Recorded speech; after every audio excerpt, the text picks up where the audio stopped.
Preparing na po tayo ng paggawa ng dough ng palitaw. Dahil nakakain na nga po kami ng lunch. At yung nakuha na yung na-pick up na po yung 3 styro ng Biko. Pero yung bilao nandito pa. Ay, yun nga pala. Napapansin nyo, nakataas yung damit ko. Pasensya na. Naiinitan lang po ako. Nagpapahangin.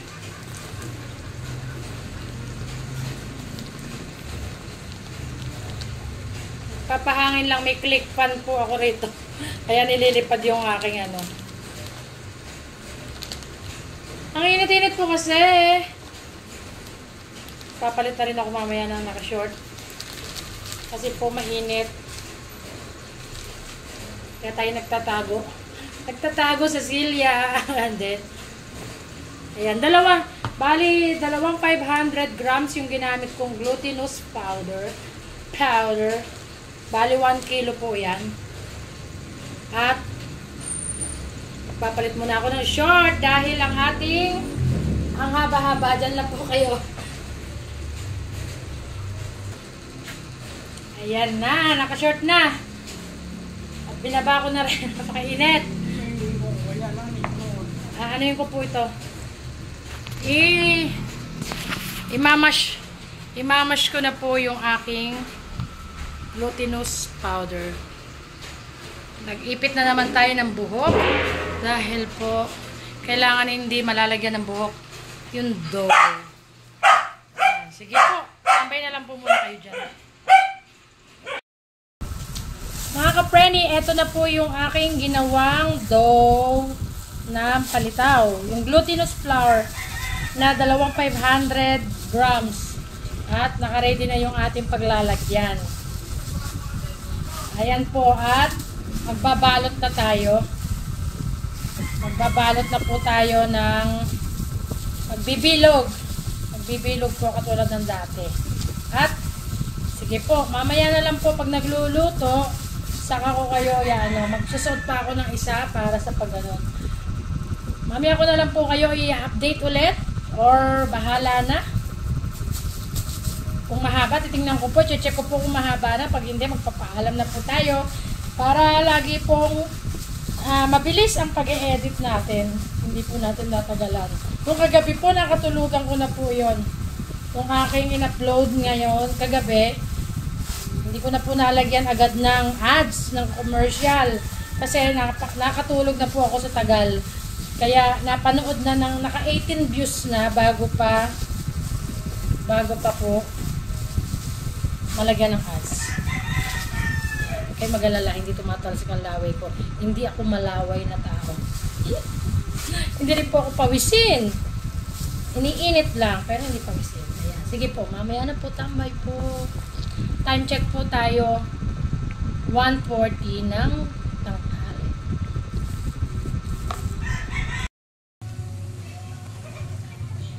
Okay mga ka-frenny, eto na po. Last batch na po yung naipakita ko sa inyo dahil marumi yung kamay ko. Ayan, last lutang na po yan. Ayan, eto po napakarami, halos mapuno na yung aking lagayan ng ice cream dito. Bali, nasa po ito, 700 plus, 70 plus. Bali 70 plus po siguro yung nagawa ko. O kulang, basta kulang 80 pieces. Ang pa-order ko po ay nasa 60 plus. Ayan, napakadali lang naman pong gumawa ng palitaw. Katulad kanina, gagawa kayo nung babasain nyo lang ng tubig yun.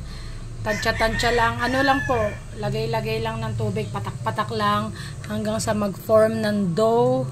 Hindi masyadong malambot para maraming magawa. Kapag malata, hindi kukonti po yung magagawa nyo. Kapag masyadong matubig ang nilagay nyo. Kapag baksak, nasabing baksak.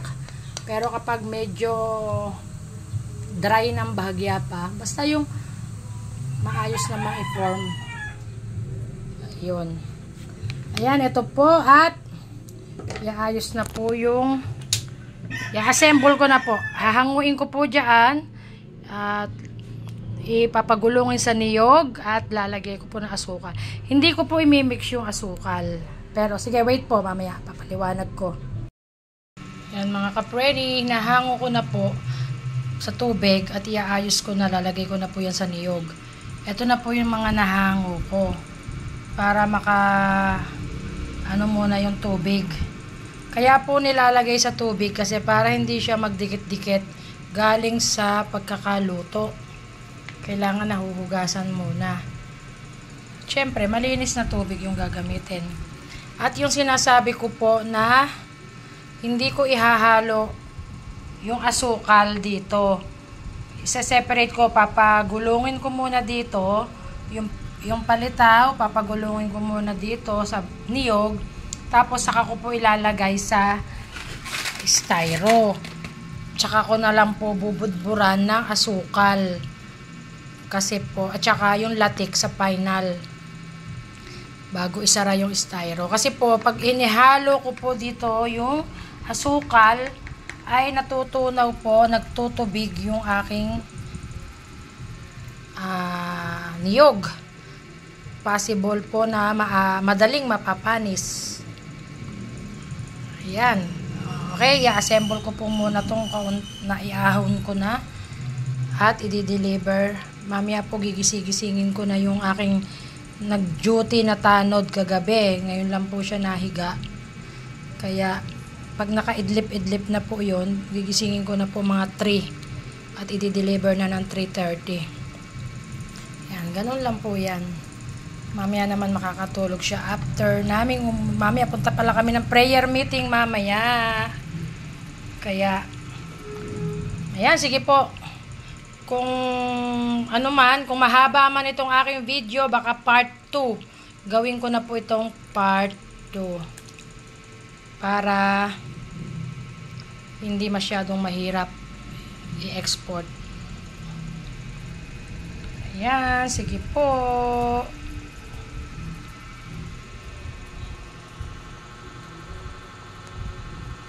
Yan mga kapreni, ito na yung first batch natin. Ito muna po yung i-deliver at mamaya pa pong 4 yung iba. Mas marami dito. Ayan. Ayan, sige po. Marami pa po akong i-assemble pero ito po ang i-ano ko na. Papa-deliver ko na po ito. Yung pong isa request, walang latik. Sige mga ka-friendly, hindi ko po alam kung ilan ng minuto ito. Hindi ko po alam kung ilang minuto na itong nagagawa ko. Malamang talaga magpa-part 2 po tayo. Yan, sige po, napakita ko na po yung na-assemble ko na. And the rest na lang po ay ganun din po. Mag-assemble din ako ng iba na mga ilang, mas marami ng kaunting styro dito. Sa may gawin naman po dito sa amin. Sa may gawin ang papunta ng church namin. Yan, sige po. Maraming salamat. Please like, share, comment, and subscribe. Always be a blessing to others. Spread the good vibes. Pray every day. Always trust in the Lord with all your heart. Ayan, salamat sa Panginoon sa mga blessing. Bye mga ka-friendly. At dahil nakatapos na ng maghapon luto at order, ako naman ang kakain. Sarap. Bilis, bumili ka na ng kape. Gusto ko ng kape. Ang sarap ng kape po dito.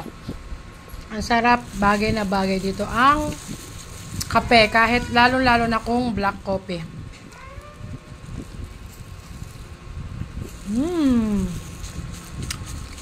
Sarap.